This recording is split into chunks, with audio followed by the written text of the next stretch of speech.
When did sandwiches stop being about survival and start being about Instagram? There was a time when what went between two slices of bread wasn't choice. It was whatever you had left in the kitchen on Thursday before payday Friday. These weren't recipes passed down with pride. They were quiet solutions to empty cupboards, the kind of meals people made without discussing them much afterward. Today, we're remembering 25 sandwiches that kept working families fed through the lean years, the ones that have disappeared not because they weren't filling, but because we'd rather forget we ever needed them. Ketchup sandwich. Every kid who grew up in the 1970s knows this one, though most won't admit it now. You'd stand in front of the open refrigerator, door hanging wide while your mother yelled about wasting electricity, and you'd see it. That glass Heinz bottle, the one you had to smack on the 57 to get anything out. 2 slices of Wonder Bread, still in the plastic bag with the colored dots. That was lunch. The technique mattered more than you'd think. Too much ketchup, and it would seep through the bread before you finished making it, leaving red spots on the counter your mother would find later. Too little, and you were basically eating bread sandwiches. The sweet tomato tang would coat your mouth, mixing with the soft white bread that stuck to your teeth. Within minutes, the bread turned soggy and pink, transforming into something that wasn't quite solid anymore. This was after-school food when both parents worked, and you were old enough to feed yourself, but too young to cook anything that required the stove. You'd make it during commercial breaks of the Brady Bunch, eating it while sprawled on the shag carpet, and by the time the show was over, your stomach would be full enough to forget about dinner for another hour. The sandwich disappeared somewhere in the early 1980s when convenience stores started stocking more snack options, and both parents working meant more grocery money, not less. Now, suggesting a child eat ketchup on bread sounds like a cry for help, but back then it was just making do. Potted meat sandwich. Even cheaper than deviled ham was potted meat. That kind of brown paste that listed mechanically separated chicken as a main ingredient and tasted like salt mixed with a vague idea of meat.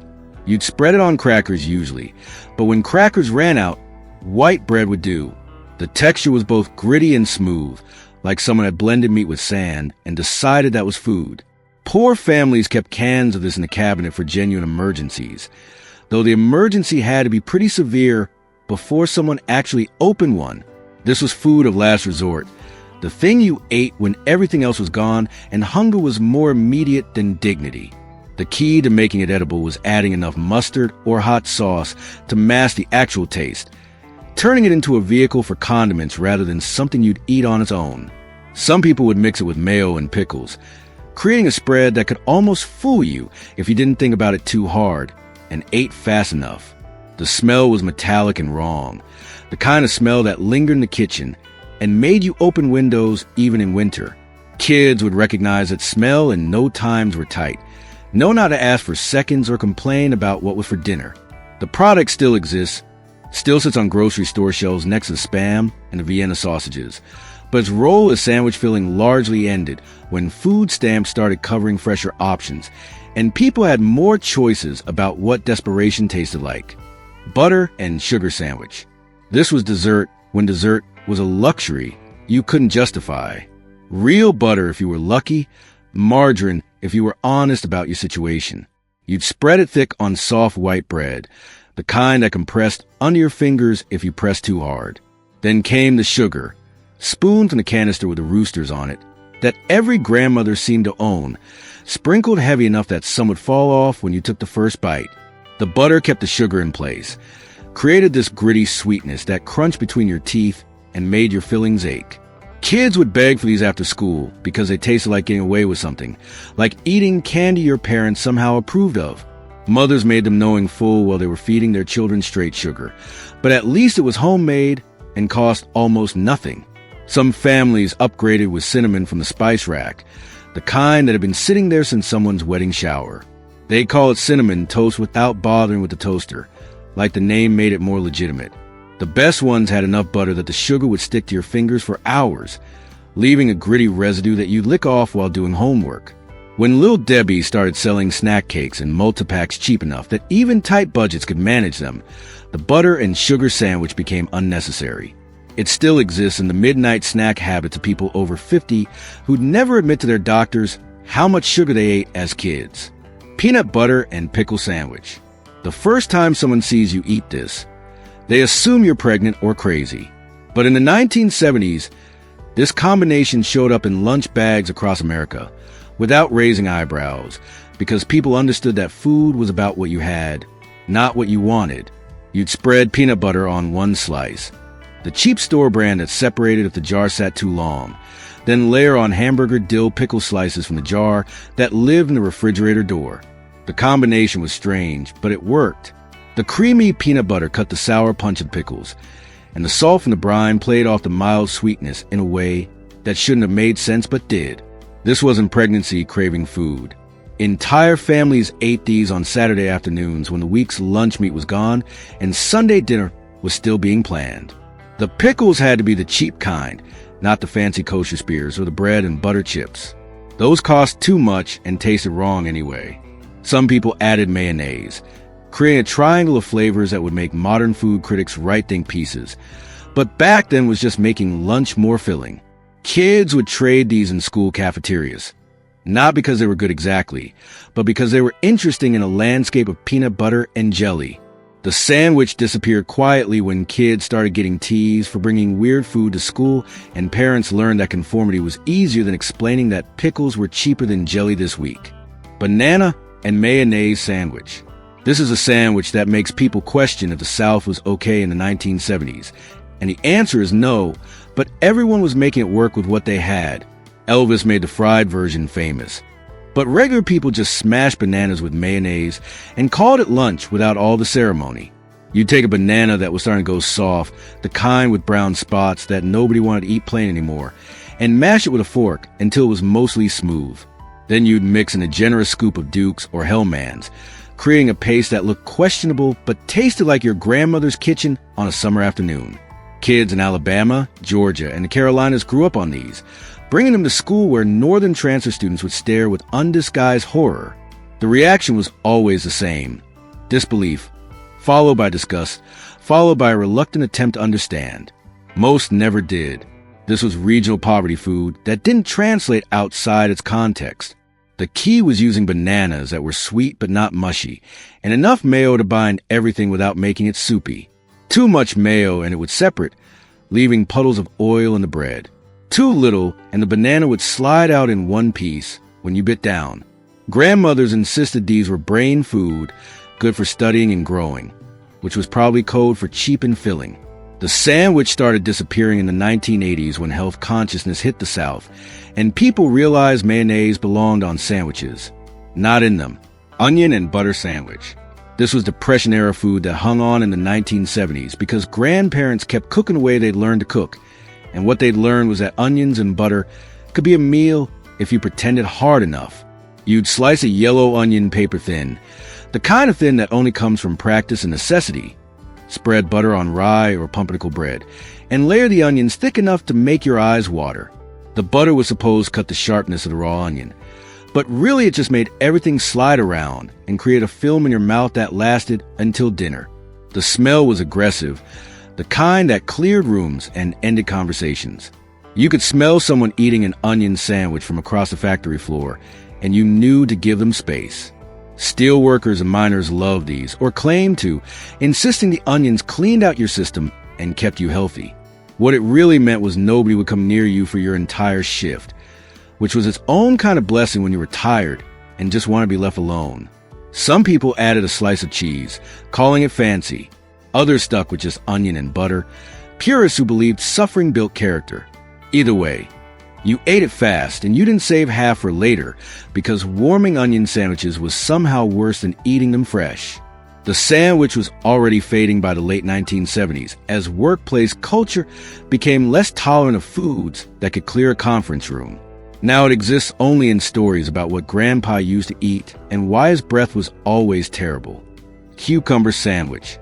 These weren't the delicate tea sandwiches with cream cheese and fresh dill that British people eat with their pinkies out. These were the American working class version. Cucumbers from the backyard garden sliced in and held together with whatever spread cost the least that week. The cucumbers came from the garden in the morning, picked while they were still cool from the night air, sliced while they still had that fresh snap. You'd use margarine or mayo as glue, spreading it thick on both pieces of bread to keep the cucumber rounds from sliding out. Salt was essential, drawing out the water and creating that refreshing crunch that made hot summer days slightly more bearable. The problem was timing. The bread would get soggy within minutes of assembly, so you had to make these fresh and eat them fast, standing at the kitchen counter while looking out the window at tomorrow's lunch still growing.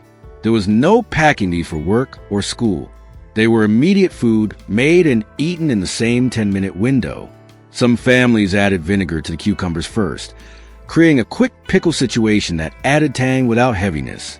Others stuck with just cucumber, salt, and mayo, letting the vegetable speak for itself, which was usually a quiet conversation about making do. The sandwiches disappeared as air conditioning became standard, and people stopped needing cooling foods to survive summer. Modern versions with artisan bread and herb butter exist, but they're nothing like the original, which was garden overflow turned into lunch out of necessity. Peanut butter and syrup sandwich. When the jelly jar scraped empty and honey cost too much, pancake syrup became the sweet element in a sandwich that left sticky fingerprints on everything you touched for the next 3 hours. Mrs. Butterworth's or a log cabin would soak right through the bread, creating dark patches that caramelized slightly if you weren't careful. Turn the edges into something that was almost good if you didn't think about it too hard. This was stretching food, making 1 jar of peanut butter feed 3 kids for a week by pairing it with the cheapest sweet thing in the cabinet. The syrup would pool in the indentations of the bread, creating little reservoirs that would burst when you bit down, sending streams of corn syrup running down your chin and into your sleeve. The smell was distinct. That artificial maple scent that smelled nothing like real maple, but everything like childhood poverty. It would soak into the wax paper you wrapped it in, then into the lunch bag, then into the locker where you stored the lunch bag, announcing to everyone that you were eating syrup sandwiches again. Teachers would see these at lunch and make quiet notes about which families might need a referral to the free lunch program. Though they never said anything directly, some kids qualified for free lunch but took peanut butter and syrup anyway because the cafeteria food was worse, and at least this was familiar. The sandwich disappeared as nutrition awareness crept into schools and parents realized they were basically feeding their kids candy between bread, which the kids already knew but didn't care about. Plain mayonnaise sandwich. Nothing announces the end of the month like standing in front of an open refrigerator and seeing nothing but condiments. The Bologna was gone by Tuesday. The cheese disappeared Wednesday. Thursday meant mayonnaise sandwiches, and you ate them without comment because everyone understood. Hellman's if your family had standards about some things. Miracle Whip if you'd learned to tolerate that strange sweet tang. You'd spread it thick enough to see the ridges from the knife. Try to convince yourself this counted as protein, because eggs went into mayonnaise at some point in the manufacturing process. The bread would absorb it immediately, creating these translucent patches that looked like grease stains and basically were. Factory workers packed these for lunch when the paycheck was stretched too thin, eating them quickly in their cars during break, so co-workers wouldn't notice. Kids made them after school when parents were still at work, and explicit instructions had been given not to touch the food being saved for dinner. Some people added salt and pepper, called it seasoned, pretended that helped. The texture was the worst part. It would stick to the roof of your mouth, requiring urgent swallows of milk or water to get it down. Your mouth would feel coated for an hour afterward, slick and heavy, a reminder that you'd eaten fat held together by vinegar and hope. By the mid-1980s, when grocery stores figured out that bulk lunch meat packages could move volume, the plain mayonnaise sandwich became a story people told about hard times, not something they actually ate anymore. Tomato and mayonnaise sandwich. This was summer captured between 2 slices of bread, the taste of having too much of one thing and not enough of everything else. When the garden produced more tomatoes than any family could eat fresh, and the only thing in the refrigerator was mayo, you made these and you made them every day until the season ended. You'd slice beefsteak tomatoes thick enough to hold together, but thin enough to bite through without the whole thing sliding out. The tomatoes had to be room temperature, never refrigerated, because cold killed the flavor, and that was the only thing these sandwiches had going for them. Salt went on heavy, drawing out the juice until the tomato slices wept onto the bread. White bread was essential because it would soak up the tomato juice and mayonnaise and turn into this soggy mess that somehow tasted like summer and sadness in equal measure. By the time you finished eating, The bread was falling apart, and your hands were sticky with seeds and mayo. But you'd eaten something that grew in your own yard, and that mattered.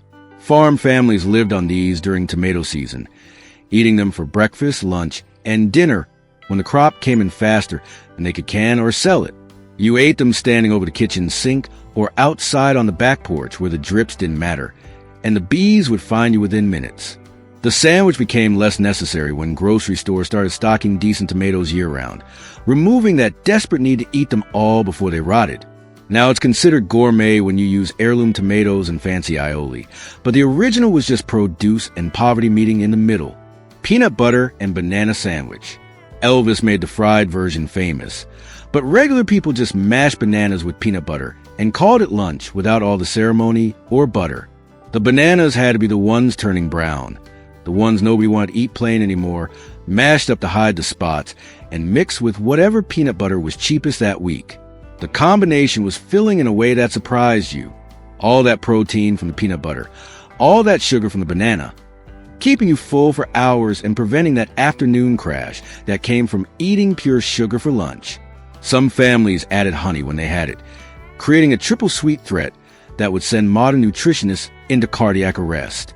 The bread would get soggy from the banana moisture almost immediately, requiring you to eat it fast or risk the whole thing falling apart in your hands. These got wrapped in wax paper for school lunches, the banana turning brown by noon, and the whole thing looking questionable, but tasting fine if you could get past the appearance. Kids learn not to save these for later. A peanut butter and banana sandwich made in the morning would be a brown, soggy mess by lunch, the banana oxidizing into something that looked spoiled even though it was perfectly safe to eat. You either ate it fresh or you didn't eat it at all. The sandwich became less common when fresh bananas became more expensive, and people started realizing they were essentially eating dessert for lunch. But it hung on longer than most poverty sandwiches because kids actually liked it, which made parents feel less guilty about serving cheap food. Lettuce and mayonnaise sandwich. Summer was when gardens went crazy and suddenly you had more iceberg lettuce than your family could possibly eat in salads. This sandwich was a solution, a way to make lunch feel fresh and healthy without spending money you didn't have. You'd tear the crispest leaves from the head, the ones from the outer layer that still had some snap to them, and stack them high between two slices of bread painted with mayo. It felt virtuous somehow, like you were making good choices. Even though iceberg lettuce has roughly the same nutritional value as the water you wash it in, the mayo was essential, not for flavor but for engineering. It kept the lettuce from sliding out when you bit down and prevented the bread from getting soggy too fast, though that battle was always lost within 10 minutes. Housewives served these at summer afternoon gatherings, cut into triangles with the crust removed, arranged on the good plates like they were serving something elegant. The women would eat them and compliment each other's gardens, and nobody mentioned that they were basically eating salad on bread because times were tight. Office workers brought these in brown bags, telling themselves and anyone who asked that they were watching their weight, dieting, being good. The truth was usually that turkey was $3 a pound, and that was $3 they needed for something else. The sandwich faded in the 1990s when bagged salad mix became cheap and wraps became fashionable, giving people a way to eat light without admitting they were eating light because they had to. Potato chip sandwich. Before chips became a trendy sandwich topping at expensive delis, they were the sandwich, the entire filling when the pantry was empty except for that bag of Lay's or Y's or whatever regional brand your grocery store carried cheap. You'd crush the chips slightly with your palm, just enough to break them into manageable pieces without turning them to dust, then pile them between two slices of bread with mayo or butter as mortar. This was pure texture, pure salt, pure admission that you were eating air and grease for lunch. Kids would make these after school when parents were working late and dinner was still hours away, and the crunch was satisfying in a way that actual nutrition never was. The trick was using enough chips that every bite had crunch, but not so many that they'd all fall out onto your lap when you picked up the sandwich. Some people added ketchup, creating a soggy, sweet mess. Others added mustard, yellow streaks through the white bread. The regional variations were endless. Better made chips in Detroit, Oots in Pennsylvania, Zaps in Louisiana. But the concept was universal. When you have nothing else, chips become a meal. The sandwich was often made with broken chips from the bottom of the bag, The pieces nobody wanted to eat by hand because they were too small or too dark or too aggressively seasoned. This way they found purpose, became part of something larger than themselves, which is more philosophical thought than potato chips deserve, but here we are. The sandwich mostly disappeared when chips became expensive enough that using a whole bag for sandwiches seemed wasteful, and when people started reading nutrition labels and realized they were eating deep-fried potatoes as a meal. Fried Bologna sandwich. When regular Bologna wasn't special enough, you'd throw it in a skillet with a little margarine and transform it into something that felt like a real hot meal, even though it cost maybe 50 cents. The edges would curl up as it cooked, and the middle would puff into a dome that you'd pierce with a fork, releasing a burst of hot grease that would splatter onto the stovetop. The smell of frying Bologna could fill an entire house, announcing dinner to the neighborhood through open windows. It was a smell of making do, of transforming cold cuts into hot food through the alchemy of heat and fat. The fried Bologna would go on white bread with yellow mustard, creating this hot, salty, tangy combination that felt substantial in a way that cold sandwiches never did.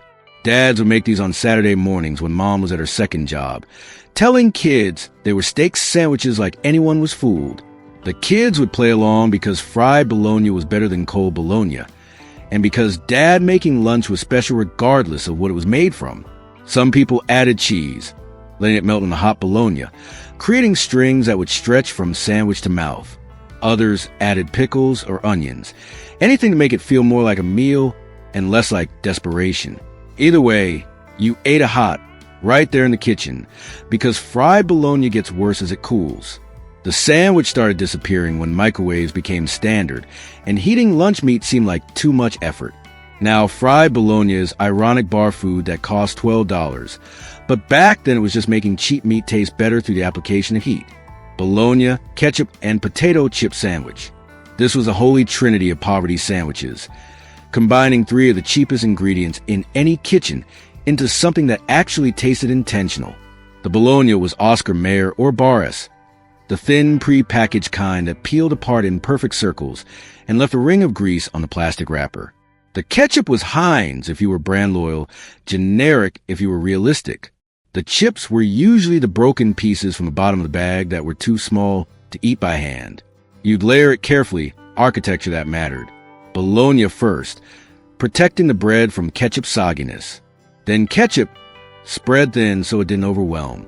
Then chips, crushed just enough to stay put, but not so much they lost all texture. The combination was magic in its own cheap way. Salty meat, sweet ketchup, crunchy chips. 3 textures, 3 flavors, coming together into something kids actually requested. Parents would make these for road trips because everything was shelf-stable and could survive hours in a hot car without turning dangerous. You'd find them wrapped in wax paper or plastic bags, stacked in coolers without ice because ice was for drinks, not sandwiches. By the time you ate them, the chips would be slightly soggy from the ketchup, but that was part of the experience. The sandwich vanished when parents started reading ingredient labels on Bologna and realized they were feeding their children mechanically separated meat products held together with sodium and hope. By the 1990s, these had become something people remembered but didn't make a marker of how far they'd come. Deviled ham spread sandwich. That little can with the devil on it was a pantry staple in homes where shelf-stable protein was essential because the power might get shut off or the refrigerator was too small. Underwood deviled ham, spice meat paste that spread like pate but cost less than a can of tuna. You'd mix it with mayo to stretch it further, maybe add some pickle relish if you're feeling creative, and spread it on white bread for a sandwich that tasted vaguely of meat and strongly of salt. The texture was disturbing if you thought about it. Somewhere between baby food and cat food, smooth, but somehow grainy at the same time. The spices helped. They made it interesting enough that you didn't focus on what you were actually eating, which was mechanically separated meat products turned into paste and sealed in a can. Church ladies would bring deviled ham finger sandwiches to potlucks, cut into triangles with the crust removed. Toothpicks holding them together like that made them fancy. Everyone would take one out of politeness and chew thoughtfully while trying not to make eye contact with the person who brought them. Kids would trade these at lunch, not because they were good, but because they were different. In a landscape of peanut butter and jelly, deviled ham was exotic, even if the exotic taste was mainly salt and something that might have been pork once. The spread could sit in the pantry for years, one of those emergency proteins you forgot about until there was genuinely nothing else. It disappeared from regular rotation when fresh deli meat became affordable, but you can still find it in grocery stores, sitting on bottom shelves, waiting for the next emergency. Fried egg sandwich. Before McDonald's made breakfast sandwiches fancy with McMuffins, a fried egg on bread was dinner when payday was still days away and the refrigerator held nothing but eggs and condiments. You'd fry an egg in whatever grease was available, usually bacon fat saved in a coffee can by the stove, and put between two pieces of bread with salt and pepper. Sometimes ketchup, sometimes hot sauce, sometimes nothing but the egg itself. The runny yolk would soak into the bread, creating golden patches that were simultaneously the best and messiest part. You'd have to eat it carefully, tilting your head to catch the yolk before it ran down your arm, or you'd give up and eat it over the sink where the mess didn't matter. Some people added mayo, creating this rich combination that felt almost luxurious. Others went with ketchup, sweet and tangy, cutting through the egg fat. Purists insisted salt and pepper were enough, that the egg should taste like egg, not like whatever you were covering it with. The trick was cooking the egg just right, firm enough that it wouldn't fall apart when you picked up the sandwich, but runny enough that the yolk acted as sauce. Too firm, and you were just eating rubber. Too runny, and you were wearing it. These were eaten standing over the sink or sitting on the back steps where drips didn't matter. They were fast food before fast food existed, immediate protein that cost almost nothing and filled you up until the next meal, whenever that would be. Vienna sausage sandwich. Those little cans of suspicious sausages floating in clear jelly were everywhere in 1970s pantries. Emergency protein that could survive nuclear war and probably has. Opening one released a smell that was distinctly wrong, but also distinctly familiar. The scent of making do. You drain the weird gelatinous liquid, mash the soft sausages with a fork until they resembled something spreadable, mix in mayo and maybe mustard, and spread it on bread like it was tuna salad's shameful cousin. The sausages were so soft they practically dissolved under pressure, creating a paste that was more about salt and smoke flavoring than actual meat. You could see bits of who knows what in the paste, dark specks that you didn't examine too closely, because knowing wouldn't help anything. Kids would eat these at lunch, trying to finish before anyone got close enough to ask what that smell was. The empty cans would pile up in recycling, and mothers would rinse them out and use them for storing bacon grease, another poverty kitchen staple that served multiple purposes. Some families added hard-boiled eggs to the mix, creating a sort of poor man's ham salad that wasn't fooling anyone. The eggs at least added protein that definitely came from chickens, not from mechanically separated mystery. The sandwich largely disappeared when even dollar stores started carrying better lunch meat options, and when kids became more aware that their lunches were subject to social judgment. Vienna sausage sandwiches marked you as poor in a specific way, and by the 1980s, families found other options. Tuna salad sandwich. Before tuna became expensive, it was the every-week sandwich that stretched one can into lunch for 3 people with the help of enough mayo and pickle relish. You buy chunk light in oil, not the fancy albacore in water that cost twice as much, and you mix it with whatever was on hand. Mayo, mustard, sweet pickle relish, onions if you had them, celery if you were fancy. The goal was making it creamy enough to hold together, but not so wet it soaked through the bread before you could eat it. Mothers would make a huge bowl on Sunday that had to last until Wednesday, adding more mayo each day as it dried out, turning it into something that got looser and more suspicious as the week progressed. The smell would permeate everything. Lunch bags, lockers, entire cafeterias.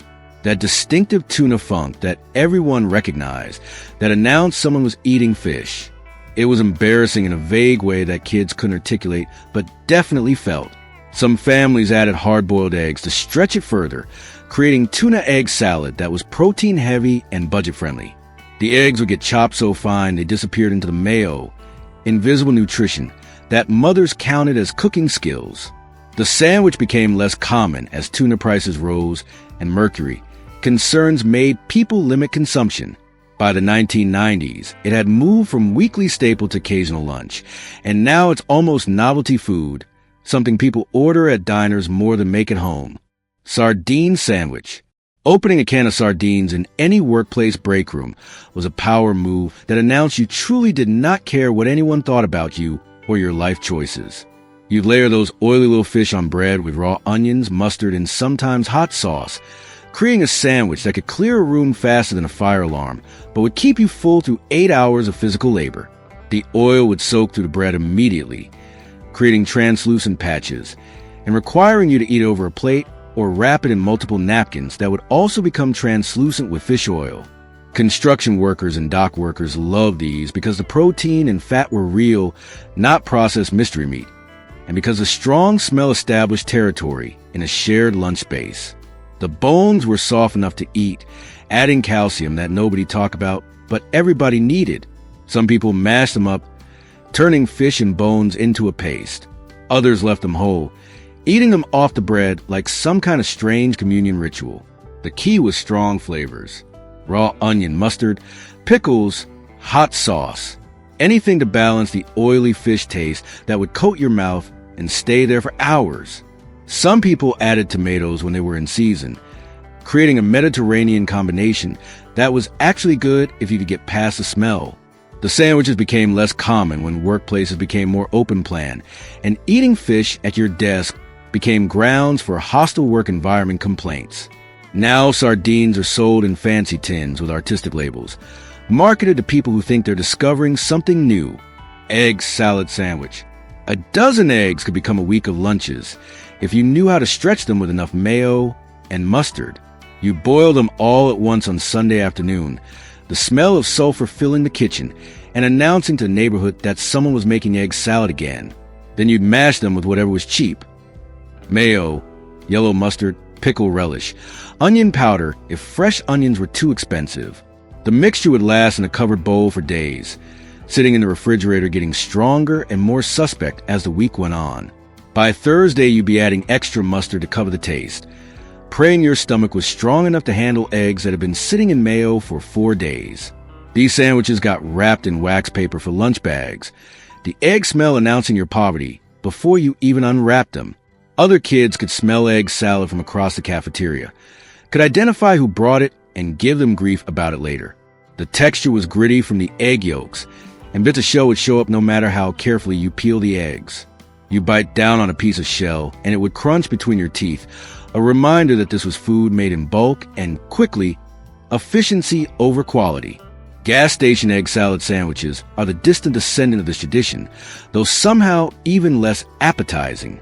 The homemade version started disappearing when people realized keeping egg salad for a week was basically biological warfare, and when fresh options became available at prices people could manage.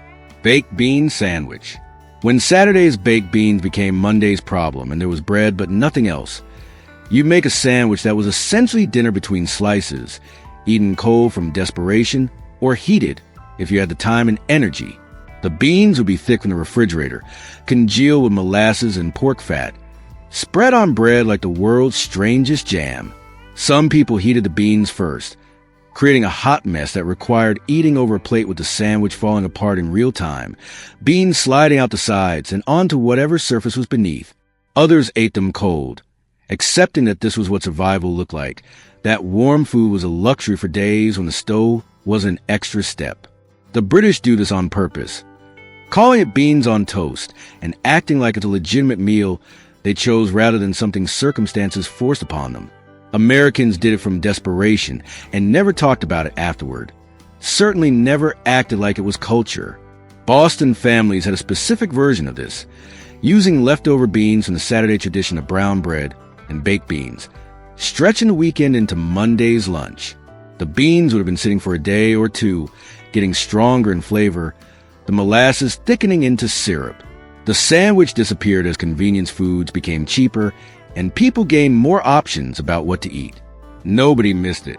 Nobody wrote nostalgic articles about baked bean sandwiches. Some things are better left in the past where they belong. Peanut butter and honey sandwich. When the jelly ran out and syrup was too messy, honey became the sweet partner to peanut butter in a sandwich that would glue your mouth shut for minutes at a time. The honey would crystallize if the jar was old, creating crunchy surprises throughout the sandwich that were either delightful or disturbing depending on your relationship with unexpected textures. Generic peanut butter mixed with honey from a bear-shaped squeeze bottle was dessert disguised as lunch, a protein and sugar bomb that parents packed when they'd given up on the concept of balanced nutrition and were just trying to get calories into children. The honey would soak through the bread by lunchtime, creating sticky edges that attracted every ant within a 5-mile radius if you weren't careful about wrapping it properly. Some families mixed the peanut butter and honey together before spreading it, creating a uniform paste that looked like would putty but tasted like childhood and low expectations. This version was easier to spread and less likely to create honey pools that would leak through the wax paper. The sandwich was filling enough to skip other foods, which was often the point. 2 pieces of bread with peanut butter and honey could keep you going for hours. The fat and protein from the peanut butter mixing with the quick sugar from the honey to create sustained energy that felt almost intentional.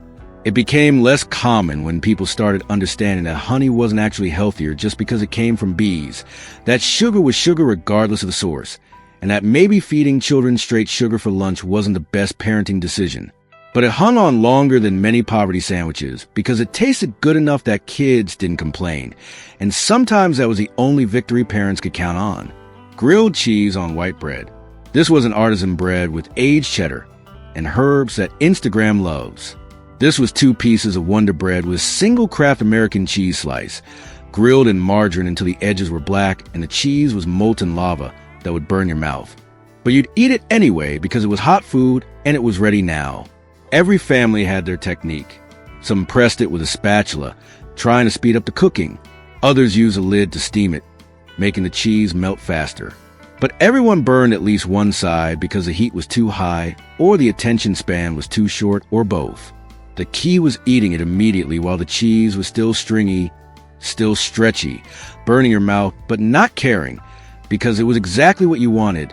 Within 5 minutes, it would cool into something solid and rubbery, the cheese congealing into a hard layer that required serious jaw work to chew through. Kids would make these after school, often filling the house with smoke and setting off alarms, then frantically trying to air everything out before parents got home. The burn smell would linger for hours, mixing with the smell of margarine and processed cheese into something that was uniquely poverty kitchen. The sandwich was often paired with canned tomato soup for dinner, the acidic tomato cutting through the fat, the combination feeling complete in a way that just grilled cheese never did. While grilled cheese still exists, the desperate simplicity of the poverty version has been replaced with complexity and cost. Fluffernutter. Marshmallow fluff and peanut butter on white bread was a New England specialty that spread across America like sweetness in sandwich form. The fluff would stick to everything. The knife, the roof of your mouth, your fingers, probably your soul. It combined with peanut butter to create this sweet cement that required milk to wash down, thick enough that talking became difficult for several minutes after each bite. Parents would make these as special treats, not realizing or maybe not caring that they were feeding kids what amounted to candy between bread. The sugar rush would hit within minutes, sending children bouncing off walls and driving teachers to despair during afternoon classes. The technique required precision. Too much fluff, it would squirt out the sides when you press the sandwich together, getting all over your hands and clothes. Too much peanut butter and the sandwich became too thick to bite through, requiring you to unhinge your jaw like a snake. The ratio had to be perfect, which meant most attempts failed. Some families toasted the bread first, creating a warm version that was even stickier, the heat making everything melt together into something that was more sugar delivery system than actual food. The toasted version required immediate consumption before the bread got too hot to hold.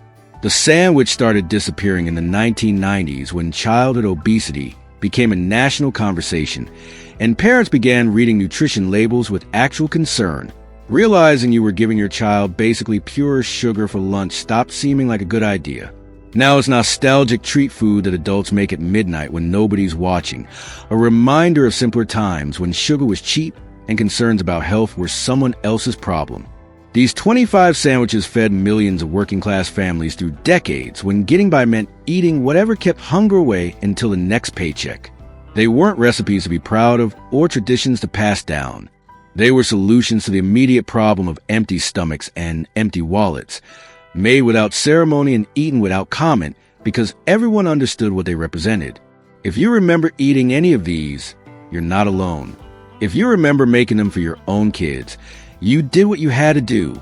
And if you're learning about them for the first time, understand that poverty looks different now, but still requires the same creativity, the same willingness to make something from almost nothing. Thanks for taking this trip back to when sandwiches were about survival more than taste. If this brought back memories you've forgotten or reminded you of sandwiches we didn't cover, leave a comment and share your story.